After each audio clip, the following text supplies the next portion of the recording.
Hello everyone. It's Laura from Divine Light Yoga. Today I'm sharing my 3 essential meditation props to use with children and teens. So something that I am noticing in our community is a real struggle with encouraging children to be focused, still, and engaged during meditation.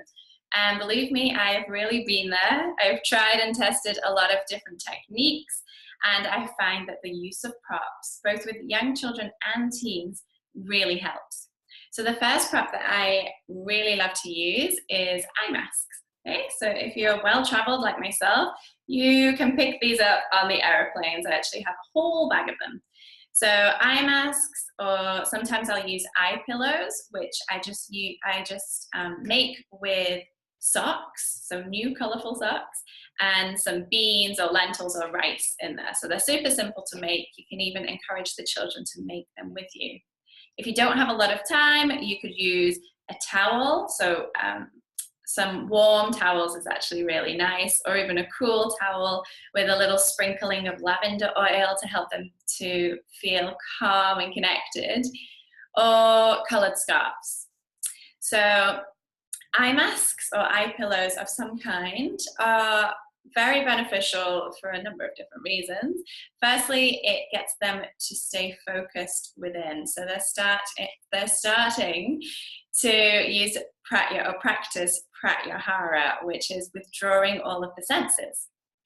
Now, if their eyes are closed, this is beneficial, but they're often opening their eyes, looking all around, seeing what everyone else is doing. I am sure that you have experienced this as a yoga or meditation teacher. Whereas if they have something on their eyes, whether it's an eye mask or an eye pillow or a scarf, it really does encourage them to totally go within and ignore any distractions or disruptions. And more importantly, it encourages them not to distract the other children or teenagers around them.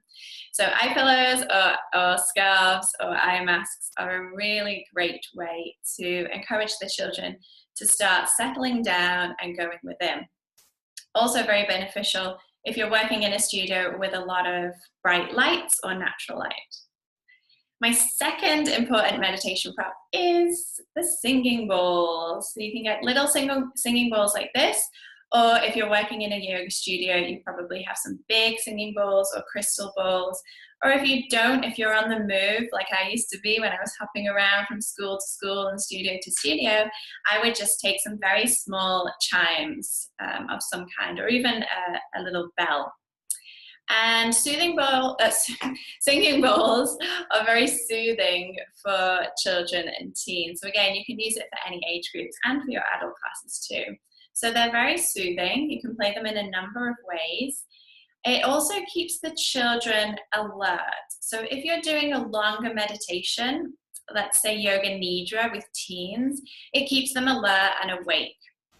If you're doing a breathing meditation with children or teens, then the singing bowl, just tapping the singing bowl, can keep the children on track to let them know when they should be focusing on the inhale and the exhale. It also brings them back to the body and brings them back to the room if their mind is starting to wander. So singing bowls, chimes, or bells are my second prop. And the third prop I would like to show you or share with you is my talking stone. This is actually a rose quartz crystal. So it is a crystal of love, kindness, and compassion. It's very important after you've done a meditation or visualization to give children the time and the space to reflect and share. So I like to do this in a sharing circle with children as young as 3 and 4, all the way up to teens. It could be that you give them a direct question. So whether it is, how do you feel after your meditation? Or just leaving it very open. What was your experience of your meditation? And I pass the talking stone around, and this is really great for the younger children because if they are holding the stone, then they are talking. If they are not holding the stone, they are listening. And because this one is a rose quartz crystal, it encourages, or I tell them, it encourages you to listen carefully and compassionately and talk mindfully. Now, if you don't have a rose quartz crystal, any kind of stone or shell will make the children feel more than special. So giving the children some time to share after their meditation. If you're limited on time, because I know that's another problem, your meditations spill over and you don't really have time to go all the way around the room with the sharing and the talking stone. So sometimes I will just partner them up and give each child 1 minute to speak to their partner to express their experiences or their feelings or anything to do with their meditation. Or for the older children, so 10 years plus, you can give them a minute to journal about their experiences of their meditation. And this is a very important part of meditation because it does encourage them to release and reflect. So reflecting and then releasing either verbally or writing it down. So those are my 3 top essential props that I like to use in meditation. So just to go over it again, we have some sort of eye mask or eye pillow, singing bowls or chimes, and some sort of talking stone or talking stick to share.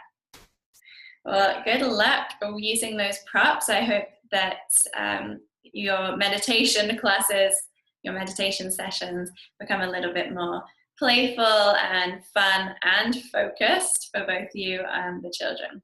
Thank you so much for listening. Namaste.